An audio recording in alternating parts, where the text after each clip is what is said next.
No dia 1º de maio, o edifício Wilton Paes de Almeida, de 24 andares, desabou em um incêndio no centro de São Paulo. Cerca de 400 pessoas viviam no prédio em situação irregular. A notícia repercutiu muito na imprensa e nas redes sociais e levantou um debate sobre as ocupações. A pesquisadora da Univap, Lidiane Maciel, decidiu revelar os bastidores da ocupação do Largo do Paissandu, que era objeto de estudo de uma pesquisa realizada por ela. Fique com a gente, o Miscelânea está no ar.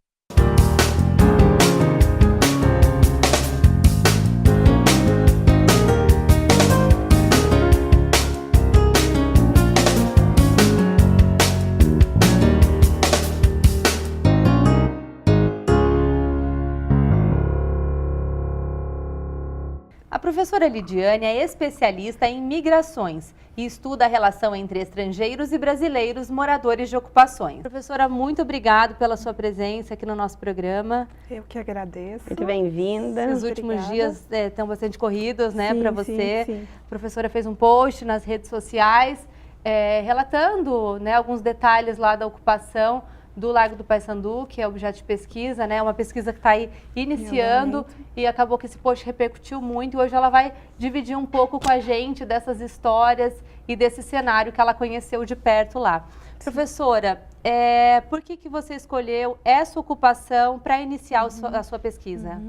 Então, há cerca de 6 meses, né, eu vinha me aproximando dessa questão de entrar numa ocupação para conseguir fazer entrevistas, né. Eu já tinha mapeado um pouco desse perfil de migração, tanto internacional quanto interna, né, e era meu objetivo traçar mesmo essas redes relacionais desenvolvidas nesse espaço que eu chamo de que é um espaço de solidariedade, mas também conflito, né, mediado pela questão da falta de moradia. Então, eu vinha nesse processo de aproximação. Em São Paulo, eu tinha mapeado algumas ocupações que tinha bem esse perfil, né, de interface, porque tem algumas que não possuem essa característica, mas de fato o ano passado foi um ano bastante interessante porque nós tivemos um lançamento de um filme chamado A Era do Hotel Cambridge. Ele ficou bastante, ele evidenciou muito essa questão, né, dos moradores imigrantes e migrantes nacionais. E aí eu fui inspirado por alguns contatos que eu já tinha dentro dessa ocupação, de colegas que desenvolvem trabalho social, né, trabalho com crianças, né, principalmente artístico, né. Então eu fui me aproximando dessa temática de mapear essas ocupações, e aí me surgiu, por um outro contato também via a Secretaria de Habitação da cidade de São Paulo, ela vai e me indica, não, essa ocupação também tem essa característica, né, entre outras, né. E depois que teve essa indicação e você percebeu que seria interessante estar ali com aquelas pessoas, como que foi esse seu primeiro contato? Como que foi você estar lá pela primeira vez e quando foi? Então, a aproximação foi mediada pela Secretaria de Habitação, essa colega que é parceira em uma outra pesquisa aqui sobre São José dos Campos, né, que nós também trabalhamos com questões de regularização fundiária aqui na cidade, e ela me convidou e a gente começou a negociar via e-mail, né, a data, né, que nós iríamos, né. Então, nós passamos basicamente o mês de fevereiro inteiro negociando essa data, né, marcando e desmarcando, até que no final de semana do dia 10 de março, sábado 10, domingo 11, a gente conseguiu entrar, né. Então, entrar na ocupação é um processo de negociação longo, né. Então, por isso que foi um momento muito importante para a pesquisa, né, um momento muito específico. Mas esse primeiro contato com os moradores o contato positivo. Com os moradores é interessante isso, porque todos nós que formávamos o grupo que ia entrar na ocupação, a gente tinha um pouco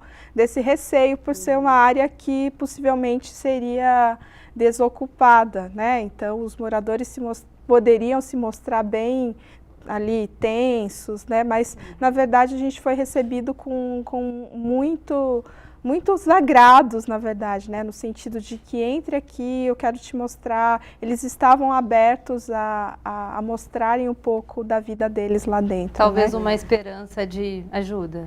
Talvez sim, né? Porque nós tínhamos 2 trabalhos, né? O trabalho da Secretaria de Habitação junto com a Assistência Social, que recolheu os dados que eu digo quantitativos, né? Com a sua equipe, e logo em seguida eu ia acompanhando eles e conversando mesmo, fazendo um bate-papo com aquele morador sobre as condições de vida no lugar, né? Então eles estavam abertos a falar, né? Certo. E como é que você define o perfil dos moradores dessa ocupação? Tinha mais família, muitas crianças? Sim, o perfil ele era bem marcado por essas relações familiares, né? Então, é interessante porque muito a relação familiar que a gente chama de monoparentalidade, então aquela que é vinculada a filho e mãe, né? Principalmente, então, e muitas crianças, era um sábado de manhã, então possivelmente as crianças já não estavam ali, né, na situação de escola, então muitas crianças e uma população em idade econômica ativa, né? Então eram trabalhadores do centro, né? E para manter esse ambiente harmônico, nós percebemos em algumas fotos que você postou que tinham muitas regras, né, penduradas nos andares. Eu gostaria que você falasse um pouquinho sobre isso, como que você sentia que funcionava essa disciplina lá dentro. Sim, as regras, né? Bom, eu sou socióloga, né? Então Eles vão começar a mostrar as fotos, se você quiser ir comentando com a gente. Sim, sim. Essa foto era de um dos andares, essa do Largo Paissandu, né? Eu acho que do 8º. Essa é uma porta com São Jorge. Também, mais uma vez, à vista. Aqui era um local onde eles lavavam roupas. Tanque, né? Aqui um pouco do teto, do estado da estrutura. que estava. Eu não fui preparada para tirar fotos, né? Então já deixo isso claro. Aí então, estão as regras que nós tínhamos comentado. Sem permissão, a escada no primeiro andar. Né? Mais uma vez a divisória com as portas, né? Dos domicílios. E o que você, o que te impressionou ali em relação a essa questão da infraestrutura, as instalações elétricas, higiene? Eu acho que a gente pode retomar só um pouquinho. Acho que a questão das regras é fundamental para a vida dentro de qualquer ambiente relacional, né? Então, nós da sociologia, a gente trabalha muito como, em relação, como que se produz essas regras, esses acordos, né, do cotidiano. Então, esses acordos, eles ajudavam essa presença em um local que poderia ter condições precárias, né, de vida, porque geralmente quando eles ocupam o prédio, até eles conseguirem entender, né, qual que é essa estrutura, ela é boa para ficar ou não, leva um tempo. Então, você precisa mesmo estar lá, né, vivendo com as regras para ir sentindo as condições do prédio. Mas, de fato, era um prédio que tinha, né, uma série de problemas estruturais, dada essa falta de ocupação mesmo que passou ao longo de todo o ano 2000, né, basicamente, a década de 2000. E no seu post, até alguns dados da prefeitura mostram que tinham muitos imigrantes, né? Pessoas das Filipinas, Haiti. Como que funciona essa relação do imigrante agora, né? Essa regularização dele no país? Então, nós temos hoje em votação, né? Na verdade já passou, né, a nova lei de imigração. Então, o Brasil ele acabou recebendo uma série de imigrantes que não eram fluxos, né, que aqui chegavam até então, mas de fato nós temos umas categorizações, né, muito... a gente tem várias categorizações, né, de entrada. Então, por exemplo, quando você pensa, nós pensamos os haitianos que entraram aqui com visto humanitário, né, então alguns... Outros, né, têm permissão para ficar, mas de fato as solicitações na Polícia Federal, elas cresceram muito nos últimos 5 anos. E eles costumam ser bem recebidos nesse tipo de ocupação? Então, essa é uma questão, né, a ser discutida, porque como eu falava no início, nós temos essa situação de precariedade, né? Eu chego na cidade, para onde que eu vou, né? Então, a acolhida geralmente é feita dentro desses centros de referência ao migrante, pela Igreja Católica, mas, de fato, os imigrantes já possuem uma rede relacional, né? E é muito boca a boca, né? Ah, conheço uma ocupação que está aberta a receber. E aí é a partir dessa rede relacional mesmo que, às vezes, eles param, né, nesses locais. Muito bom conhecer um pouquinho de como era o convívio ali dentro com essas pessoas. Mas esse bloco vai ficando por aqui. Daqui a pouquinho a gente tem mais assunto sobre o edifício que desabou no centro de São Paulo. Não saia daí, a gente volta já.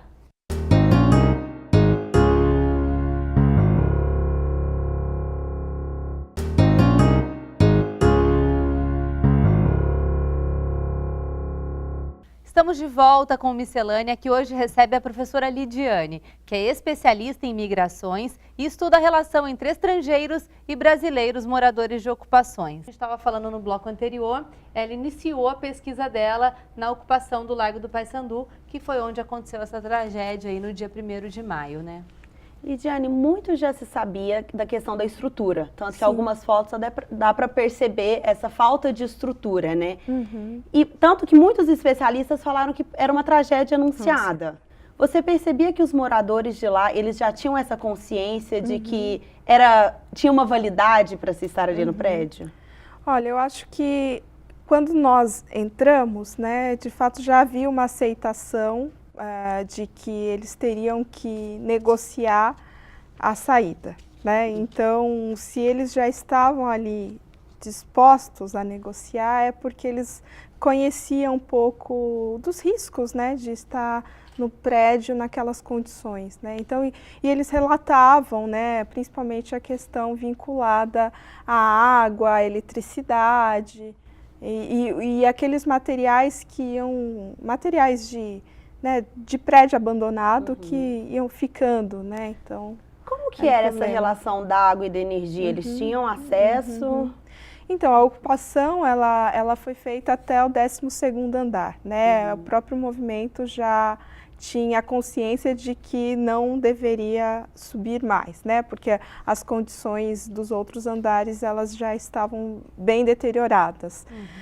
Então, a água e a energia tinha essa dificuldade de subir até o 5º andar, né? Então, os moradores dos outros, eles tinham que descer até os andares abaixo para conseguir aí fazer suas atividades, né, vinculadas ao cotidiano, né? E também muito se falou sobre a questão do pagamento do aluguel. Sim. Queria saber Uma assim, se questão essa é uma polêmica. prática comum e como que esse dinheiro costuma ser aplicado ali, né, em favor das pessoas que moram naquele local. Sim, essa é uma questão que surgiu, né, no meio do processo, mas de fato nós temos outros estudos que já, né, se dedicam à questão das ocupações e é recorrente que em ocupações tem uma taxa, né, uma taxa que é uma taxa como se fosse o nosso condomínio, né, para quem mora em prédios, né. É uma taxa que seria para manutenção, né, para essa pequena manutenção do dia a dia. Então, a limpeza desse prédio, desses outros andares que vai sendo ocupado. Então, você tem que descer aquele material que estava ali. E quem vai fazer isso, né? Eu preciso contratar alguém para ajudar a retirar aquele material. Por exemplo, deu algum problema imediato ali na eletricidade, eu preciso chamar alguém para fazer uma verificação. E também alguns custos vinculados a advogados, a questões que envolvem a própria ocupação, né? Então, agora, mas existe 2 tipos de ocupação hoje no centro de São Paulo, né? Aquelas que são vinculadas aos movimentos de moradia, e aí a gente tem várias siglas, e ocupações que não são vinculadas a movimentos de moradia, né?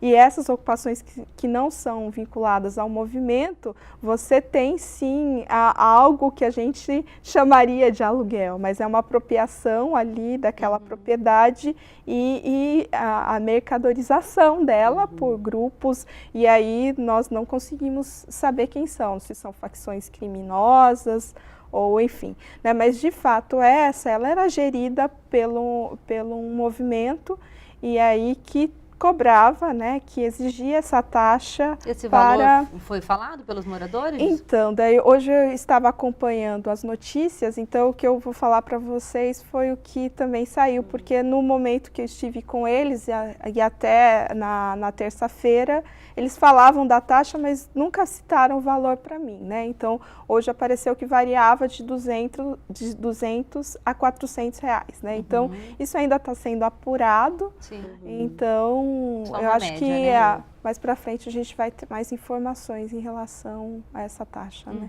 E para que ela era utilizada, né? Sim. A pergunta que fica agora é, e agora? E agora? Para onde eles vão? Quais são as opções para aqueles moradores? Porque foram oferecidos abrigos, mas alguns têm uma certa resistência, não querem ir. Você sabe, nessa conversa com eles, por que da resistência? Sim. Ou quais são as medidas que devem ser tomadas? A primeira alternativa imediata foi o abrigo, né, e os albergues, e depois a questão do aluguel social, mas, né, você tem que ter todo já um preparo para levar essas pessoas para um aluguel, né, para uma casa de aluguel. Então, hoje o que eles dizem é que se eles saem da praça, eles vão desmobilizar enquanto movimento, né? Então, é necessário que eles fiquem na praça para que a prefeitura pense numa medida acertada, né?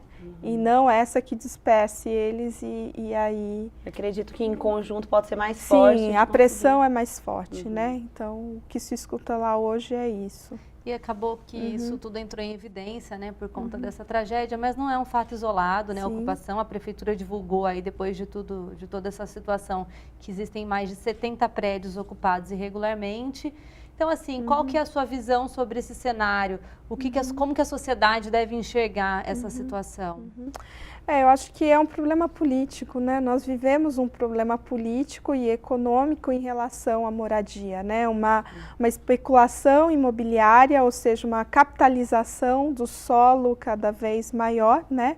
E aí eu já vejo uma separação entre aqueles que têm acesso e aqueles que não podem ter esse acesso à cidade, né? Sendo que a cidade ela é direito de todos, né? Então, de fato, a gente tem uma tensão e uma certa dificuldade na gestão da política pública habitacional, que não só regularize, mas também urbanize, né, essas regiões, no sentido, quando não são prédios, né, que leve esses produtos do desenvolvimento urbano, né, até lá, ou que faça todo esse processo de manutenção e inserção dessa população nesses locais, né? Então não é um caso isolado, né? E faz parte de vários contextos urbanos para além dos paulistas. Sim. Sim. E esse acidente, assim, o que ele mudou na sua pesquisa? Tem alguma consequência? E quais serão os próximos passos? A pesquisa ela tinha como objetivo inicial trabalhar essas situações de ocupação, desocupação e realocação dessas populações em contextos metropolitanos, né? Então, trabalho com a região metropolitana aqui do Vale do Paraíba, Litoral Norte, e a de São Paulo. É um mundo, né? Por isso que é uma pesquisa longitudinal, então ela não tem data para acabar assim de imediato.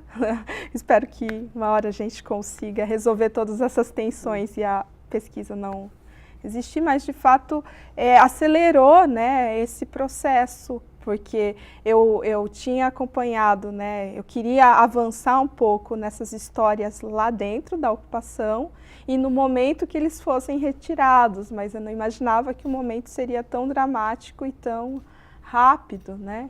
Então agora é acompanhar um pouco isso e acompanhar essas histórias dos locais onde eles serão realocados, né? E como é que está essa questão aí pós, né, esse acidente? Como é que está o seu contato com as pessoas? Você está indo para lá agora também nesse final de semana, né? O que as pessoas dizem para você? O que você está sentindo lá nesse clima que ficou? Desde terça-feira, né? Desde a manhã de terça-feira eu estou indo para lá, né? Claro que não com tanta frequência por causa dos compromissos de trabalho aqui na Univap também, mas ficar lá na praça é muito interessante, né? Porque você acaba conversando com observadores, com gente de outras ocupações, com as pessoas que sofreram com a queda e com pessoas que simplesmente estão lá para registrar aquele processo, os movimentos sociais também, a sociedade civil muito bem organizada nesse atendimento das doações, né? Agora, é uma situação bastante precária, né? Porque elas estão reunidas na praça, você imagina, né? A gente não está num período chuvoso, né? Mas, de fato, elas estão deitadas no chão, né? Nos colchões, enfim, mas as crianças também lá, os animais e uma série de confusão que eu imagino que gere uma atenção emocional, né, para aquelas pessoas que já estão numa situação abaladas, de muita tensão, né? Sim.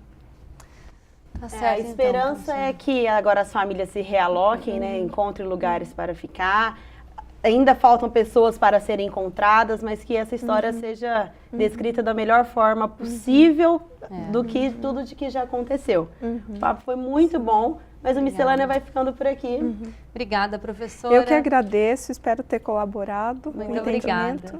Bom, e você continue acompanhando o nosso trabalho nas redes sociais, se inscreva no nosso canal no YouTube e a gente se encontra na próxima semana. Tchau, tchau. Tchau, tchau.